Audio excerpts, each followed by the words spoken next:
إن الحمد لله نحمده ونستعينه ونستغفره ونؤمن به ونتوكل عليه ونعوذ بالله من شرور أنفسنا ومن سيئات أعمالنا من يهده الله فلا مضل له ومن يضلل فلا هادي له ونشهد أن لا إله إلا الله وحده لا شريك له ونشهد أن سيدنا وحبيبنا ومولانا محمدا عبده ورسوله الذي أرسله بالحق بشيرا ونذيرا وداعيا إلى الله بإذنه وسراجا وقمرا منيرا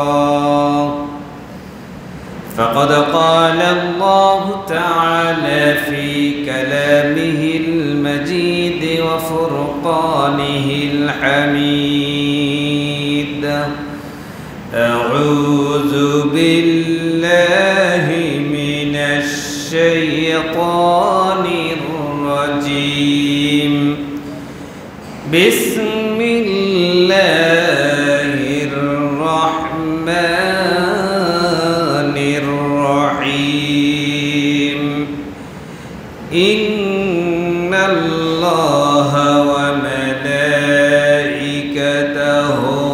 يصلون على النبي يا أيها الذين آمنوا صلوا عليه وسلموا تسليما اللهم صل على مولانا محمد وعلى آل سيدنا مولانا محمد সকলে আমরা জোরে দুরূদ শরীফ পড়ি আল্লাহুম্মা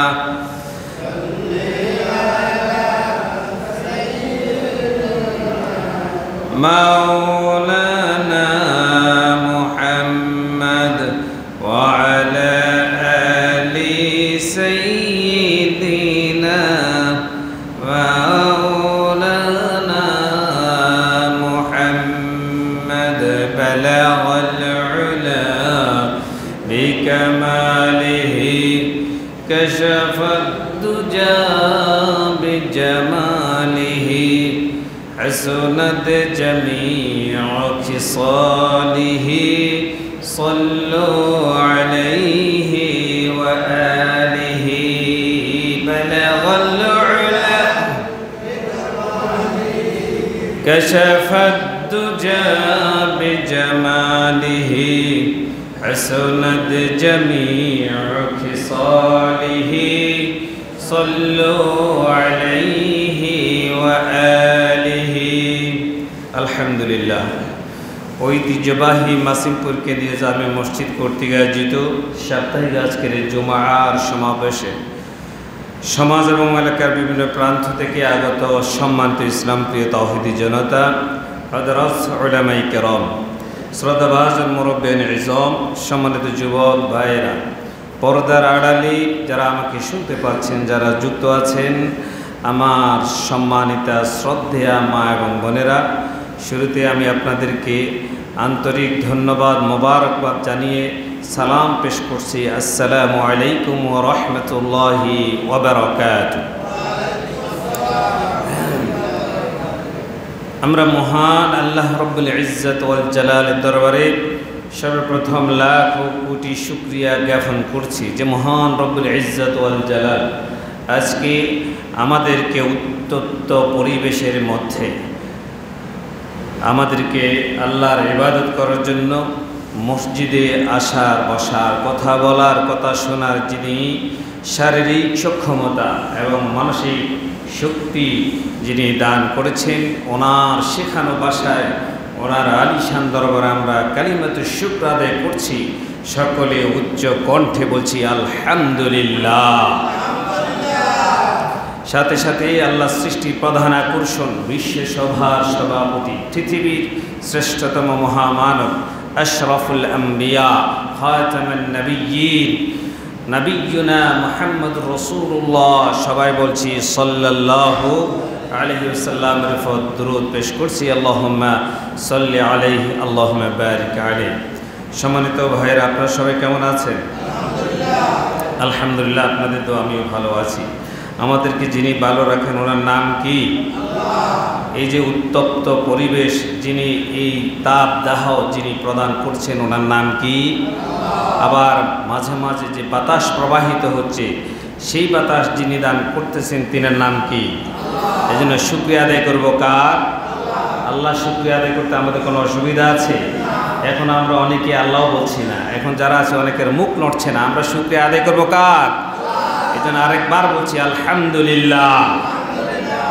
আমার ভাইরা, আজকে ধারাবাহিক আপনাদের সামনে যে বিষয় নিয়ে কথা বলবো, বিষয়ভিত্তিক আমরা হজ সম্পর্কিত বিষয়ে কথা বলবো কয়েকটা পর্বে ইনশাআল্লাহ। হজ যেহেতু সামনে আমাদের হজের মৌসুম আসতেছে, তারপরে আসতেছে আমাদের কোরবানির বিষয়, তো ধারাবাহিক বিষয়গুলো সময়ের মধ্যে আমরা শেষ করতে চেষ্টা করবো ইনশাআল্লাহ। হজ যেহেতু করতে হবে, হজ করার আগে দিয়ে আরেকটা বিষয়ে আমরা কথা বলবো, সেটা হচ্ছে কাবা সম্পর্কে। যেহেতু হজ করতে হলে কোথায় যেতে হয়? কাবা চত্বরে যেতে হয়। এই জন্য হজের বিষয়ে আগামী জুমা থেকে শুরু করব। আজকে আমরা কাবার একটা ইতিহাস, এই কাবার সংক্ষিপ্তভাবে তার কিছু কথা আমরা আলোচনা করব ইনশাআল্লাহ। সম্মানিত বন্ধুগণ, এই পৃথিবীতে আল্লাহ রাব্বুল ইজ্জত ওয়াল জালাল তিনি মানুষকে সৃষ্টি করেছেন। আমাদেরকে যিনি বানালেন ওনার নাম কি? আল্লাহ। মানুষকে তিনি বানাইছেন কি জন্য? ইবাদত করার জন্য। কি জন্য? ইবাদত করার জন্য। ইবাদত করার জন্য মানুষকে আল্লাহ সৃষ্টি করেছেন। এখন আল্লাহ রাব্বুল ইজ্জত ওয়াল জালাল পৃথিবীতে একটা ঘর নির্মাণ করবেন, যেটা মাধ্যমে মানুষ তাঁর ইবাদত করবে। আর যে ঘরটির মালিক হবেন সরাসরি আল্লাহ রাব্বুল ইজ্জত ওয়াল জালাল। তাই তিনি ফেরেশতাদের মাধ্যমে সর্বপ্রথম একটা ঘর নির্মাণ করলেন।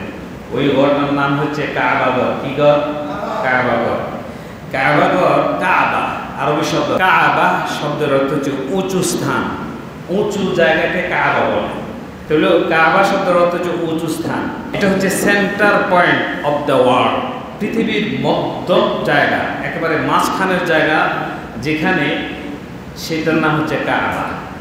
এটা পৃথিবীর একদম মিডল অবস্থিত, সেন্টার। এটা আমাদের যে বাইতুল মামুর আছে, যেখানে ফেরেশতারা তাওয়াফ করেন, বাইতুল মামুর বরাবর ঠিক নিচে কাবা ঘরটা। আর বাইতুল মামুরটা হচ্ছে আরশে আজিম বরাবর নিচে।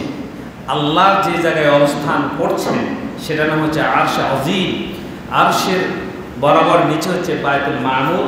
বাইতুল মামুর বরাবর নিচ হচ্ছে আমাদের যে কাবা, সেই কাবা। বলেন সুবহানাল্লাহ। তাহলে কাবাকে তাওয়াফ করা মানে আপনি আরশের চতুর্দিকেই তাওয়াফ করতেছেন। বলেন সুবহানাল্লাহ। এই কাবা আল্লাহ রাব্বুল আলামিন প্রথমে ফেরেশতাদের মাধ্যমে আল্লাহ বানালেন। কাদের মাধ্যমে? ফেরেশতা। এরপরে এই কাবা হযরত আদম আলাইহিস সালাম পুনর্নির্মাণ করলেন। আদম আলাইহিস সালাম এটাকে পুনর্নির্মাণ করলেন। তারপরে এই কাবা আবার গিয়ে হযরত আদম আলাইহিস সালামের পরে হযরত নূহ আলাইহিস সালামের মহাপ্লাবন হয়েছিল, বিশ্ব ওয়ার্ল্ড ওয়াইড, সারা বিশ্বব্যাপী বন্যা। হযরত নূহ আলাইহিস সালামের, আমরা বলি না নূহের কিস্তি, কিস্তি অর্থ কি? নৌকা। নূহ আলাইহিস সালামের সময় দীর্ঘদিন যাবৎ প্রবল বৃষ্টির কারণে সারা বিশ্বময় বন্যা প্লাবিত হয়েছিল, তখন কাবা ঘরও নষ্ট হয়ে গিয়েছিল, এটাও অনেকাংশে ডুবে গিয়েছিল নূহ আলাইহিস সালামের বন্যার পরে। বন্যা যখন শেষ হলো, আল্লাহ রাব্বুল আলামিন ইব্রাহিম আলাইহিস সালামকে তার নকশা দেখাই দিলেন, ওই জায়গায় কাবা শরীফ আছে, তুমি সেখানে গিয়ে এটাকে পুনর্নির্মাণ করো। হযরত ইব্রাহিম আলাইহিস সালাম তিনি ওনার পুত্র হযরত ইসমাঈল আলাইহিস সালাম, ইব্রাহিম আলাইহিস সালাম হচ্ছে আমাদের মুসলিম মিল্লাতের পিতা, মুসলিম জাতির পিতার নাম কি বলেন? ইব্রাহিম আলাইহিস সালাম। আমাদের মুসলিম জাতির পিতা হচ্ছে ইব্রাহিম, মিল্লাতে আবিকুম ইব্রাহিম। তিনার সন্তান হযরত ইসমাঈল, দুজনেই নবী, বাপ বেটা দুজন কি নবী। আল্লাহ বললেন, ইব্রাহিম তুমি গিয়ে কাবা শরীফটা যে ওই জায়গায় ওইটা সংস্কার করো। ইব্রাহিম আলাইহিস সালাম তার পুত্রকে সাথে নিয়ে, প্রধান মিস্ত্রি ছিলেন ইব্রাহিম আলাইহিস সালাম, যোগালী ছিলেন তার সন্তান হযরত ইসমাঈল আলাইহিস সালাম। ইব্রাহিম আলাইহিস সালাম কাবা নির্মাণ করছিলেন, ইটের উপরে ইট গাঁথনি দিচ্ছিলেন। তখন অনেক যেটা উপরে যেটুকু তিনি সেটা লাগল পাচ্ছিলেন না, আল্লাহকে বলছেন আমি এটা তো পাচ্ছি না, ওই জায়গা পর্যন্ত আমার হাত যায় না, আমি উঠতে হবে, তারপরে না পুরোটা প্লাস্টার করব। আল্লাহ জিবরাইলকে অর্ডার করলেন, জান্নাত থেকে একটা পাথর নিয়ে আমার ইব্রাহিমের পায়ের তলায় দিয়ে দাও। সুবহানাল্লাহ বলে। সেই পাথর চলে আসলো, পাথর আসে ইব্রাহিমের পায়ের তলায়, ইব্রাহিম পাথরের উপর দাঁড়ালেন।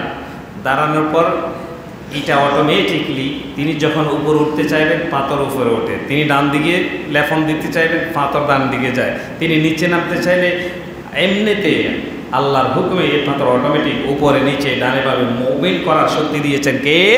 আল্লাহ। এইভাবে করে ইসমাঈল আলাইহিস সালাম ঈদ দিতেন বাবাকে, বাবা গাঁথনি দিতেন, বাপ বেটা মিলেই। তাহলে সেই কাবার পুনর্নির্মাণ করলেন হযরত ইব্রাহিম আলাইহিস সালাম। তারপরে কাজ যখন শেষ, সেই পাথর কিন্তু আল্লাহ নিয়ে নেন নাই, সেই পাথর পৃথিবীতে এখনো আছে না নাই? আছে। ইব্রাহিম আলাইহিস সালাম কাবা ঘর নির্মাণ করলেন, তারপরে এটাকে আবার পুনর্নির্মাণ করলেন আমালিকা সম্প্রদায়ের লোকজন, কাবাকে আবার পুনঃসংস্কার করলেন। তারপরে জুরহাম সম্প্রদায়ের লোকজন করলেন, কাবাকে বারবার এটা সংস্কার করা হচ্ছে। তারপরে করছেন কুসাই বিন কিলাব, উনি একজন ইসলামী ব্যক্তিত্ব, তিনি এটাকে পুনর্নির্মাণ করছেন। তারপরে মোজার সম্প্রদায়ের লোকজন আবার কাবাকে পুনর্নির্মাণ করলেন। এখানে অনেক কথা আছে, আমি সেরে বলছি। তারপরে মক্কার কোরাইশগণকে সাথে নিয়ে আমাদের নবী বিশ্বনবী মুহাম্মদ রাসূলুল্লাহ রাসূলের উপরে দরুদ পড়া ওয়াজিব, কেউ যদি না পড়ে আল্লাহ তার উপরে লানত দিয়েছে, বলে নাউজুবিল্লাহ। নবীর নাম শুনলে কি করতে হবে? দুরূদ পড়তে হবে, সাল্লাল্লাহু আলাইহি ওয়াসাল্লাম। এটা বলবেন, এটা বললে লাভ আছে। 10টি গুনাহ মাফ করে দেবেন কে? 10টা মর্যাদা বাড়ায় দিবেন কে? আল্লাহ। শুধু একবার সাল্লাল্লাহু আলাইহি ওয়াসাল্লাম বললে, এই জন্য এটা পড়তে হবে। তাহলে তারপর গিয়ে মুহাম্মদ সাল্লাল্লাহু আলাইহি ওয়াসাল্লাম নভেম্বরে নবী করিম সাল্লাল্লাহু আলাইহি ওয়াসাল্লাম কুরাইশ জাতিকে সাথে নিয়ে তিনি এটার সংস্কার কাজ করলেন। এরপরে 64 হিজরিতে হযরত আব্দুল্লাহ ইবনে জুবাইর রাদিয়াল্লাহু তাআলা আনহু তিনি কাবাকে তিনিও সংস্করণ করলেন। তারপরে 74তম হিজরিতে গিয়ে হাজ্জাজ বিন ইউসুফ তিনি এই কাবাকে পুনর্নির্মাণ করলেন। এরপরে 1040 হিজরিতে ওসমানীয় খলিফা তুরস্কের বাদশাহ চতুর্থ মুরাদ 12তম, আমরা একটু দুরূদ পড়ি, সাল্লাল্লাহু আলা মুহাম্মাদ সাল্লাল্লাহু আলাইহি ওয়াসাল্লাম, সাল্লাল্লাহু আলা মুহাম্মাদ সাল্লাল্লাহু আলাইহি ওয়াসাল্লাম। তাহলে 12তম বারে গিয়ে 1040 হিজরিতে ওসমানীয় খলিফা তুরস্কের বাদশাহ চতুর্থ মুরাদ তিনি এটাকে সর্বশেষ এটাকে পুনর্নির্মাণ করেছেন। এটাই আজ পর্যন্ত কাবাগরের সর্বশেষ সংস্কারের কাজ। এরপর ছোটোখাটো সংস্কার ছাড়া কেউ কাবার গায়ে আর কেউ তেমন বড় কোনো কাজের জন্য হাত দেওয়া হয় নাই। তবে কাবার কাজ চলমান, যারা কাবাগরে গিয়েছেন চতুর্দিকে এটা সম্প্রসারণের কাজ এটা চলতেই আছে, এটা তালার উপর তালা অনেক বড় হচ্ছে। আমার ভাইরা, তাহলে সেই কাবা ঘর হচ্ছে মুসলমানদের ইবাদতের জন্য প্রথম একটি ঘর।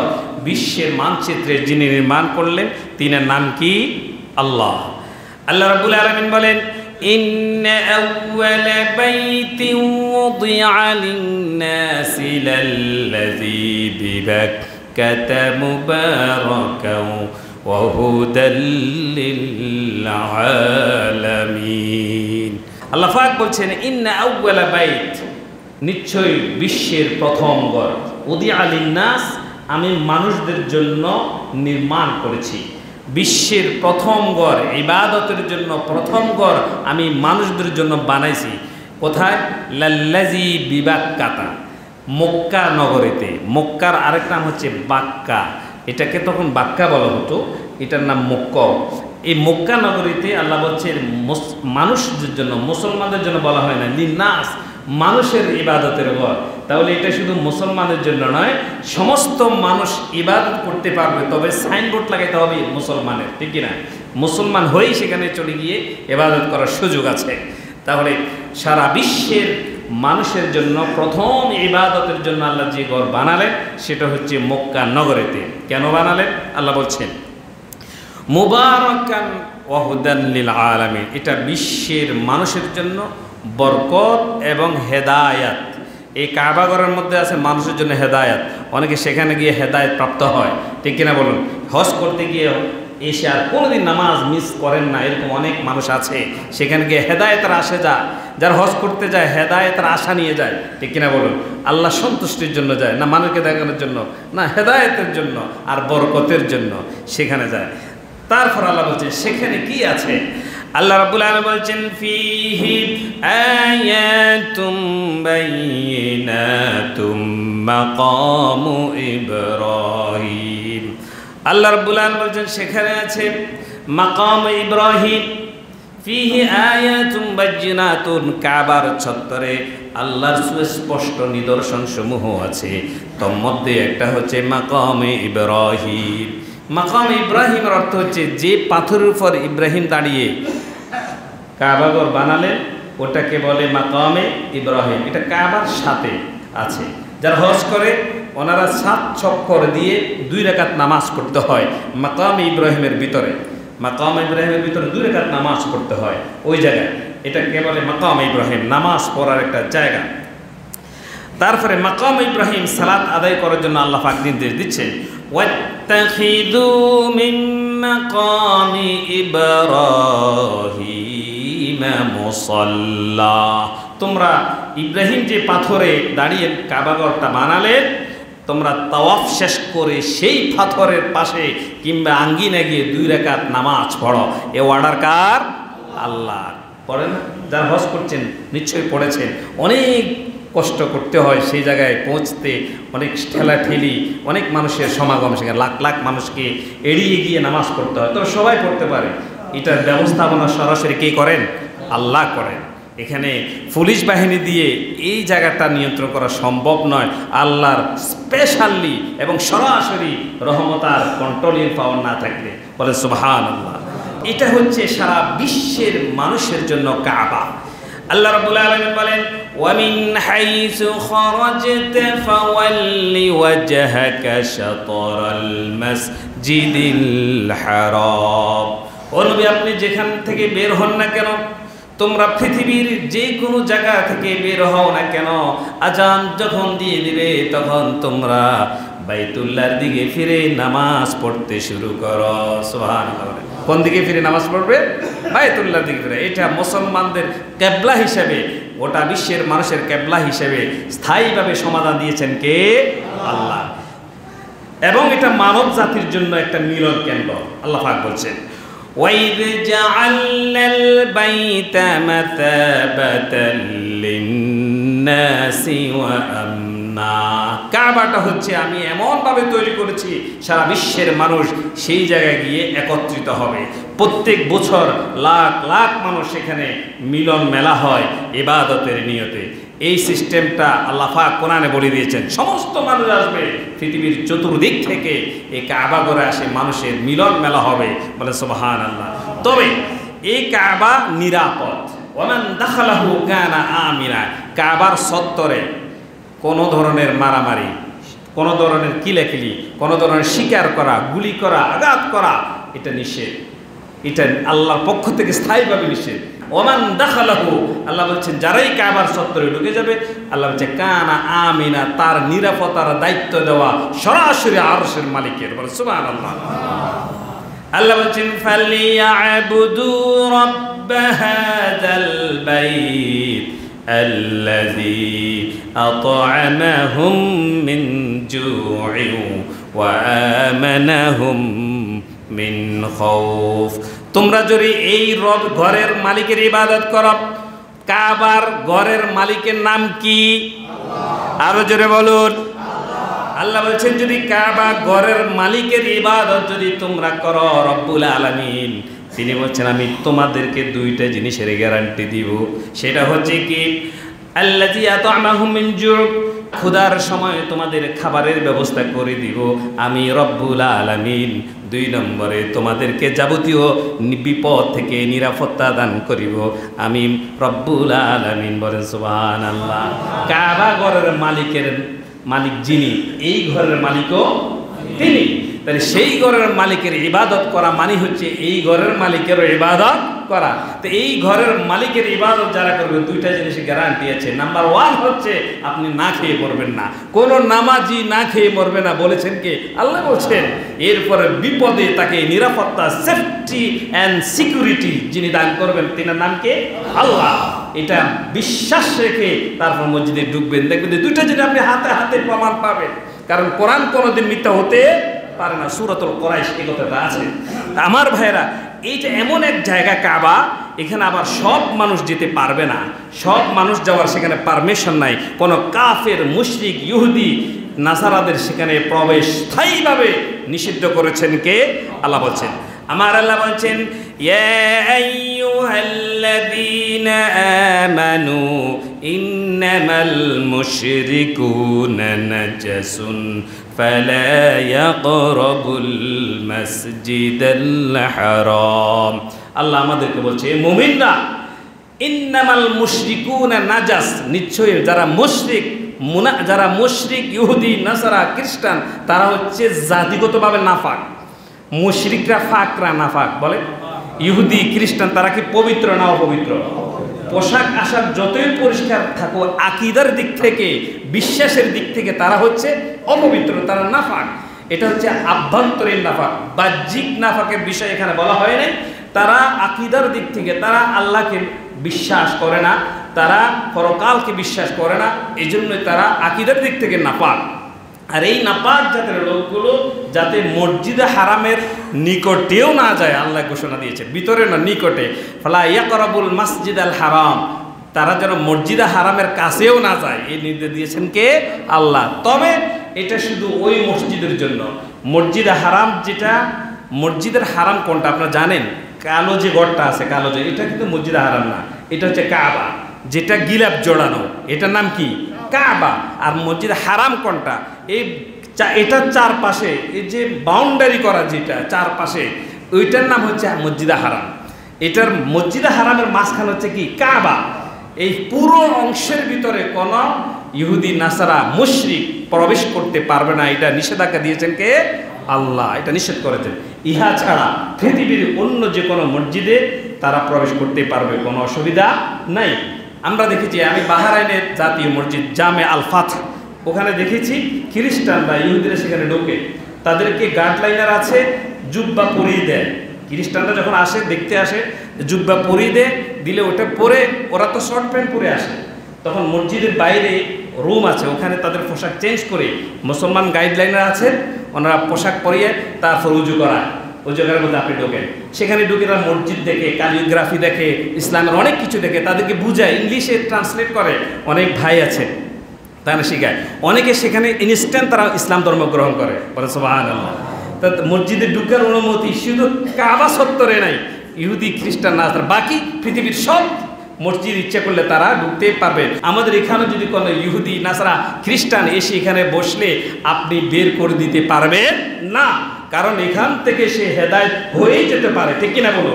এই জন্য সে আসতে পারে, বারিন্দাতে ইচ্ছা করলে সে দাঁড়ায় দাঁড়ায় দেখতে পারে। আমেরিকাতে যারা এখন নামাজ পড়ে মুসলমান, সেখানে তো আজানের পারমিশন দেওয়া হয়ে গেছে, মুসলমানরা নামাজ পড়ে, খ্রিস্টানরা দাঁড়ায় দাঁড়ায় দেখে আর ছবি উঠা, তারা এটা অ্যানালাইজ দেখি এটা কি করে, আজান তারা শুনে এত সুন্দর কেন, এটা দেখে দেখে আর শুনে শুনে প্রতিদিন হাজার হাজার আমেরিকানরা ইসলামের ছায়াতলে আসতেছে। বলেন সুবহানাল্লাহ। সুযোগ দিতে হবে। ইসলাম আর মুসলমান শুধু আমাদের বাপ দাদার ইসলাম নয়, এটা সারা বিশ্বের মানুষের জন্য, ঠিক কিনা বলুন? সুতরাং এই সুযোগ ইসলাম দিয়েছে। আমার ভাইয়েরা, তাহলে কাবার যে একটা ইতিহাস সংক্ষিপ্তভাবে বলা হচ্ছে, এটা হচ্ছে পৃথিবীর প্রথম ঘর। পৃথিবীর প্রথম ঘরের নাম কি? কাবা। বলেন কি নাম? এটা সর্বপ্রথম বানাইছে কে? ফেরেশতারা। তারপরে বানাইছেন হযরত আদম, তারপরে বানাইছেন হযরতে শীষ, আদম আলাইহিস সালামের সন্তান। তারপরে এটাকে নির্মাণ করলেন হযরত ইব্রাহিম। তারপরে এটাকে এইভাবে 12তম তুরস্কের বাদশাহ মুরাদ, সেখান থেকে আজ পর্যন্ত এটা আছে। শুধুমাত্র বছরে 2 বার এটাকে কালো গিরা পরানো হয়। সম্মানিত ভাইরা আমার, আমরা বর্তমান এমন একটা সিচুয়েশন আমাদের কাছে অতিক্রম করছে। আমি আপনাদেরকে সর্বপ্রথম একটা মর্মান্তিক দুঃখজনক ঘটনা অবতারণা করছি। সেটা হচ্ছে এই সপ্তাহের মধ্যে বাংলাদেশের ফরিদপুরের মধুখালীতে পঞ্চপল্লী এলাকার একটা মন্দিরে কোনো না কোনোভাবে আগুন লেগে যায়। আপনারা যারা সোশ্যাল মিডিয়ার সংবাদের সাথে যুক্ত আছেন তারা দেখেছেন। ওই মন্দিরের পাশে একটা কিছু শ্রমিক, সে একটা প্রাথমিক একটা বিদ্যালয় আছে, সেখানে ওনারা কাজ করছেন, তাদের বাথরুম কাজ, তারা নির্মাণের শ্রমিক, তারা কাজ করতেছিলেন। মন্দিরে যখন আগুন লাগছে, সন্দেহজনকভাবে আমাদের হিন্দু তারা সন্দেহ করছে যে 2 জন এখানে কাজ করতেছে, তারা 2 জন ভাই, একজনের নাম হচ্ছে আশরাফুল আর একজনের নাম হচ্ছে আরশাদুল। সন্দেহজনকভাবে তাদেরকে তারা অ্যাটাক করে ধরে রাতভর বেঁধে অনেক টর্চারিং করছে। সারা রাত মারার পরে একটা সময় তারা মৃত্যুবরণ করেছেন। বলেন ইন্না লিল্লাহি ওয়া ইন্না ইলাইহি রাজিউন। মারার পরে এই আশরাফুল আর আরশাদুল নামে 2 ভাই সারা নির্যাতন নির্মম হত্যা করে উগ্র হিন্দু জনতা। এখন আপনাদেরকে এই মেসেজটা কেন দিলাম? তারা ছিল মুসলমান, 2 ভাই কি মুসলমান, সন্দেহজনকভাবে তাদেরকে আক্রমণ করে নির্মমভাবে হত্যা করা হয়েছে। এই দেশটা হচ্ছে 92% মুসলমানদের দেশ, ঠিক কিনা বলুন? এই দেশের 92% আমরা মুসলমান মানুষ। 92% মুসলমানের দেশে যদি এইভাবে সন্দেহজনকভাবে 2 জন মুসলমান ভাইকে সারা নির্যাতন করে মেরে ফেলা হয়েছে, এটা তাদের পরিবারের শোকের মাতম চলছে। আমরা শুনছি হয়তো আমাদের এটা লাগতেও পারে, নাও লাগতে পারে, কিন্তু বিষয়টা কি ভালো হয়েছে বলেন? দেশে আইন আছে, আদালত আছে, তারা আইনের আশ্রয় নিতে পারতেন। আপনারা যদি এটার বিপরীত চিন্তা করেন, যদি কোনো কারণে এই 2 জন হিন্দু হতো আর যিনারা মেরেছেন তারা মুসলমান হতো, আজকে অবস্থা কি হতো? আজকে অনেক বড় কিছু একটা হয়ে যেত, ঠিক কিনা বলেন? হিন্দু মরার কারণ হয়ে যেত, কিন্তু মুসলমান 2 জন এটা নিয়ে কোনো কথাও নাই, এটা নিয়ে কোনো কথা হয় নাই। সোশ্যাল মিডিয়াতে হয় নাই, ইলেকট্রিক প্রিন্ট মিডিয়াতে খুব কমে হয়েছে। এরপরে এর প্রতিবাদ করতে গিয়ে ফরিদপুরে যারা প্রতিবাদ মিছিল করেছে, সেখানকার মুসলিম ভাইয়েরা পুলিশের গুলিতে জাজরা হয়ে বুলেটের আঘাতে আরেক ভাই সেখানে ইন্তেকাল করেছেন। বলেন ইন্না লিল্লাহ। আমার প্রশ্ন হচ্ছে, আমরা কোথায় আছি? আমরা কোথায় আছি? আমরা মুসলমান, আমাদের ভাইদেরকে গুলি করে মেরে ফেলতেছে, তাও উগ্র হিন্দু জনতা। এই দেশ হচ্ছে সাম্প্রদায়িক সম্প্রীতির দেশ। এখানে আমাদের হিন্দু ভাইরা যে পরিমাণ রাষ্ট্রীয় স্বাধীনতা সুযোগ সুবিধা ভোগ করে, ইন্ডিয়া থেকে মুসলমানরা পারে না। আমরাও তো আমাদের দেশে পারি না। ঢাকা ইউনিভার্সিটিতে ইফতারের আয়োজন নিয়ে কত কি না হয়েছে, পারে নাই। কিন্তু হিন্দু ভাইদের সব সংস্কৃতি সেখানে চলতে পারে। তাহলে আমরা ইসলাম এবং মুসলমানদের দেশে থেকেও আমাদের যে পরিমাণ ইসলামী এবং রাষ্ট্রীয় স্বাধীনতা হওয়ার কথা, সেটা আমরা পাই না। আমরা তীব্র থেকে তীব্র নিন্দা এবং প্রতিবাদ জানাচ্ছি যারা এই ঘৃণিত কাজ করেছে, উগ্র হিন্দু, তাদেরকে যেন সরকার আইনের আওতায় নিয়ে দৃষ্টান্তমূলক শাস্তি প্রদান করে, ঠিক কিনা বলুন? এটা আমাদের দায়িত্ব। প্রতি সপ্তাহ কোরআন এবং হাদিস থেকে কথাটা শুনবেনই, তো সমসাময়িক বিষয়গুলো মাথায় রাখা দরকার আছে না নাই? আছে। আপনাদের পাশাপাশি বাতাবাড়িয়ার, এর নাম কি আলিফ মাহমুদ, সে এখন সফল হয়েছে, সে এখন অলরেডি কাবার চত্বরে আছেন, সেখানে হজ করবে। ইচ্ছা শক্তি যদি মনোবল যদি ভালো হয়, তাহলে সে তার ডেস্টিনেশনে পৌঁছে যেতে পারে। আপনি চিন্তা করেন, এই ছেলে হেঁটে হেঁটে হেঁটে হেঁটে 7 সাগর 13 নদী পার দিয়ে সুদূর মক্কা মুকাররমে পৌঁছে গিয়েছে। বলেন আলহামদুলিল্লাহ, আল্লাহ তার হজকে কবুল করুন। বৃষ্টির আশায় রাজশাহীতে ব্যাঙের বিয়ে হয়েছে, বলে নাউজুবিল্লাহ। এটা হচ্ছে দুঃখজনক কথা। বলে হুজুর এটা কেন বলছেন? এই কারণেই বৃষ্টি বন্ধ হয়। এটা ব্যাঙের বিয়ে হইলে কি বৃষ্টি হয়, এই ধরনের কোনো ইতিহাস আছে আপনাদের জানেন? এটা হচ্ছে অপসংস্কৃতি। বৃষ্টির আশার রাজশাহীতে ব্যাঙের বিয়া, নারী এবং পুরুষ, যুবক যুবতী মিল্লা ব্যাঙ দুইটা তিনটা ধইরা রং টং মাইখা একটার সাথে একটা লাগাইয়া হাসাহাসি নাচানাচি করতেছে। কিসের জন্য? বৃষ্টির জন্য। আল্লাহ বৃষ্টি বন্ধ করবে আমাদের কারণে, আমাদের পাপের কারণে। আর আমরা নারী পুরুষ একসাথ হইয়া একটা দুইটা ব্যাংকে ধইরা রং টং লাগায় বিয়ে দিচ্ছে, চাই না আকাশ থেকে বৃষ্টি আসেনি। এটার মতো বেকুব আর এটা অজ্ঞ মূর্খ লোক আর কিছু হতে পারে না, ঠিক কিনা বলো? আর তোদের ব্যাঙের বিয়ের কারণে তো বৃষ্টি আসবেই না, আল্লাহ দিতে চাইলেও তো দিবে না। যেই লোকগুলা হাত তুলে কান্না করার কথা ছিল, তোরা ব্যাঙের বিয়ে দিচ্ছস। নাউজুবিল্লাহ বলেন। হযরত মূসা আলাইহিস সালাতু ওয়াস সালামের জামানায় এইভাবে করে অনেক দিন বৃষ্টি নেই, একবারে ফেটে মাটি ফেটে চৌচির হয়ে গিয়েছে। মূসা আলাইহিস সালামের উম্মতেরা সবাই মূসা আলাইহিস সালামের কাছে চলে গিয়েছেন, গিয়ে বলছেন, নবী আপনি আল্লাহকে বলেন তিনি যেন বৃষ্টি দেন, কারণ আমরা আর থাকতে পাচ্ছি না, এত গরম, অতিষ্ঠ গরম, আমরা থাকতে পাচ্ছি না। হযরত মূসা আলাইহিস সালাম সমস্ত উম্মতদেরকে নিয়ে নামাজ পড়লেন। নামাজ পড়ে তিনি আল্লাহর দরবারে হাত তুললেন, হাত তুলে বললেন, আল্লাহ গো, তুমি তোমার আরশ আজিম থেকে আমাদের দোয়া কবুল করে আসমান থেকে তোমার বৃষ্টি আমাদের জন্য নাজিল করো। মূসা আলাইহিস সালাম দোয়া করলেন, সাথে উম্মতেরা ছিল। দোয়া যখন শেষ হলো, দেখা গেল যে গরম ছিল, মূসা আলাইহিস সালামের দোয়ার পরে গরমের তীব্রতা আগে যা ছিল তার চাইতে আরো বেশি বাড়িয়ে দেওয়া হলো। বলেন নাউজুবিল্লাহ। মূসা আলাইহিস সালাম অবাক হয়ে গেলেন। তিনি অবাক হলেন, তিনি আল্লাহর সাথে কথা বলতেন। মূসা আলাইহিস সালাম তিনি আল্লাহকে জিজ্ঞাসা করেন, আল্লাহ বৃষ্টির জন্য তোমার দরবার হাত তুলি নামাজ পড়ি কান্না করলাম বৃষ্টি দেওয়ার জন্য, আর তুমি তাপ আরো বেশি বাড়িয়ে দিলে কেন? আল্লাহ জবাব দিচ্ছে, মূসা তুমি যে লোকগুলোকে নিয়ে নামাজ পড়ে হাত তুলছো, এই লোকগুলোর ভিতরে এমন একজন লোক আছে যে 40 বছর পর্যন্ত আমার নাফরমানি করেছে, যে 40 বছর পর্যন্ত আমার হুকুমকে অমান্য করেছে, আমি রব্বুল আলামিনের আইন এবং আমার সব কিছুকে বিরোধিতা করেছে। এই লোকটার কারণে আসমান থেকে বৃষ্টি আসা আমি বন্ধ করে দিয়েছি। বলে নাউজুবিল্লাহ। সে একজন পাপী তোমার এই লোকগুলোর ভিতরে আছে, যারা তোমার সাথে, যে তোমার সাথে হাত তুলে দোয়া করেছে। মূসা আলাইহিস সালাম অবাক হয়ে গেলেন। মূসা আলাইহিস সালাম তো ছিলেন না সেই লোকে, তিনি তারপরে একটা ঘোষণা দিলেন, তোমাদের এখানে এই জায়গায় 40 বছর পর্যন্ত আল্লাহর নাফরমানি করেছো, 40 বছর পর্যন্ত আল্লাহর ইবাদত করো নাই, আল্লাহর বিরোধী কাজ করছো, সেই ব্যক্তি এই জমাত থেকে এখান থেকে বেরিয়ে যাও। কিন্তু সবাই তো জানে না সেই লোককে, যিনি তিনি তো জানেন। সেই চিন্তা করছে, আমি যদি এখন বেরিয়ে যাই তাহলে আমি পাপী হিসেবে সমাজের কাছে পরিচিত হয়ে যাব, আমি খুব লজ্জা পাবো। এখন যে আমি না যাই তাহলে আল্লাহ বৃষ্টি দিবেন না, খুব একটা বিপদে পড়ে গেল। তখন সে সর্বশেষ চিন্তা করলো, না আমি যাবো না আর এখানে বসেও থাকবো না, আমি নিজে নিজে সে মনে মনে আল্লাহর কাছে সে তওবা করে ফেললো।